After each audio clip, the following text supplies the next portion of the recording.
اور یہ وہ دور ہے جب چائنا سمیت ایران کے علاقوں تک تاتاری فتنہ، ہلاکو خان کا فتنہ اسلامی سلطنتوں کو برباد کر چکا تھا، اور خلافت بنو عباس اور خلافت بغداد کو تاخت و تاراج کرنا ہی چاہ رہا تھا، قریب تھا، اور اسلامی سلطنتوں کی شمع بجھتی جا رہی تھی۔ یہ وہ دور تھا۔ مگر اسی وقت یہ جو ترکی کے علاقے ہیں، کونیا اور یہ سارا وسطی علاقہ، یہ جو علاقہ ہے، ادھر ہلاکو خان اور چنگیز خان نے اپنے نمائندے اور لشکر بھیج دیے ہوئے تھے۔ آفیشیل یوٹیوب چینل کو سبسکرائب کریں اور بیل آئیکن کلک کریں۔ اور مسلمانوں کی سلطنتیں تیرہ و تار تھی، چھوٹے چھوٹے ٹکڑے تھے، الگ الگ چھوٹی چھوٹی ریاستیں تھیں، برائے نام کوئی سلطنت تھی، قبائل تھے، قبیلے تھے، ان کے حکمران تھے، ان کی اپنی چھوٹی چھوٹی فوجیں تھیں، کاروان سرا تھے، صوفیاء کی خانقاہیں تھیں، کوئی مسجدیں تھیں، جداگانہ ماحول تھا۔ اور جب کوئی سلطنت مؤثر نہ تھی تو اس روئے زمین پر لوگوں کے دلوں میں ایمان کی شمع صوفیاء کرام کے ذریعے روشن تھی۔ صوفیاء کرام کے وجود سے شمعہائے ایمان روشن تھی۔ اور اسی دور میں یہ جو بعد میں خلافت عثمانیہ بنی ہے، سلطنت عثمانیہ، اس کی داغ بیل ڈالنے کی جد و جہد ہو رہی تھی۔ اس خلافت عثمانیہ جو 1924 میں جنگ عظیم اول کے بعد جا کے ٹوٹ گئی، اس کا بانی ارطغرل، لکھنے میں ارطغرل آتا ہے، ارطغرل، مگر ٹرکش زبان میں غین نہیں بولتے، ارطغرل، یہ بانی ہے۔ وہ ایک نئی اسلام کی عالمی سلطنت قائم کرنے کے لیے تگ و دو اور جد و جہد کر رہا تھا، مار کے ہو رہے تھے۔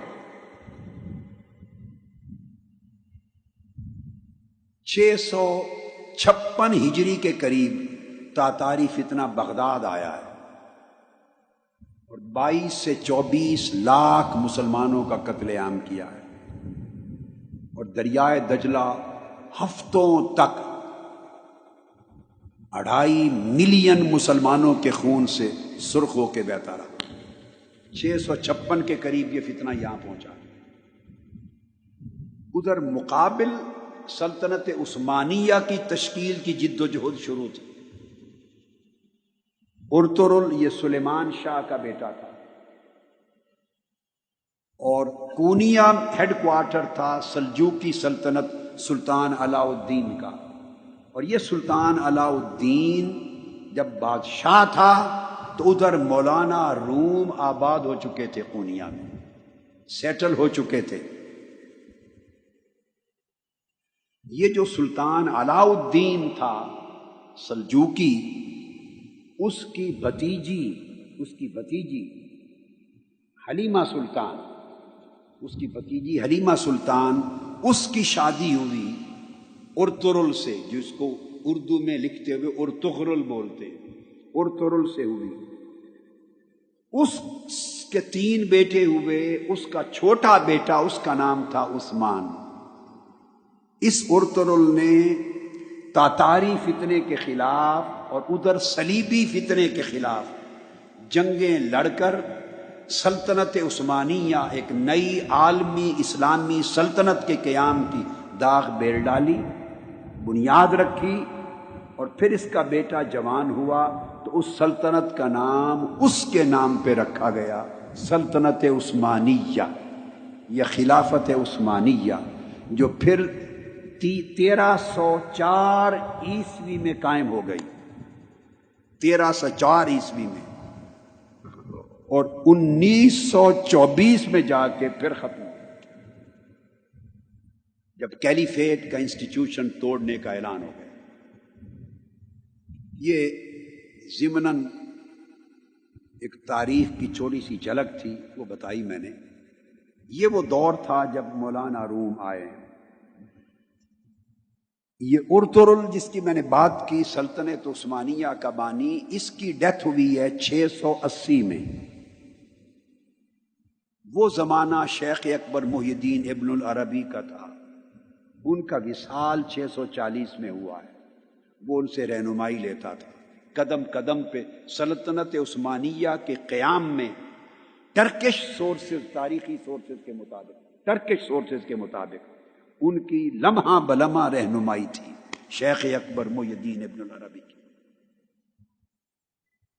سمجھانا مقصود یہ ہے کہ جب لوگوں کے دل ٹوٹ گئے تھے، سلطنتیں منتشر ہو گئی تھی، حکومتیں تیرہ و تار ہو گئی تھی، امت مسلمہ کا کوئی مرکزی محور نہیں تھا ان کو سنبھالنے والا، تو عالم اسلام کے اندر مسلمانوں کا ایمان صوفیاء کی وجہ سے قائم تھا، محفوظ تھا۔ یہ وہ دور ہے جس میں مولانا روم بھی آئے ہیں، اور سلطان شمس تبریز جب وہ کونیا پہنچے تو 642 ہجری میں مولانا روم فقر کی مسند پہ جانشین ہوئے۔ مولانا روم کی وفات 672 ہجری میں ہوئی اور پیدائش 604 میں ہوئی، 604 ہجری میں۔ اب آپ کو آسانی سے، تاکہ زمانہ سمجھ میں آ جائے آسانی سے، مثال دے دیتا ہوں کہ حضور سیدنا غوث العظم شیخ عبد القادر جیلانی رضی اللہ تعالی عنہ کا وصال مبارک 560 ہجری میں ہوا۔ تو حضور سیدنا غوث العظم رضی اللہ تعالیٰ عنہ کے وصال کے ٹھیک 44 برس کے بعد مولانا روم کی ولادت ہوئی، پیدائش۔ حضور غوث پاک رضی اللہ تعالیٰ عنہ کی وفات کے ٹھیک 44 برس کے بعد مولانا روم کی ولادت ہوتی ہے۔ یہ آپ کو زمانے کا اندازہ بتا رہا ہوں۔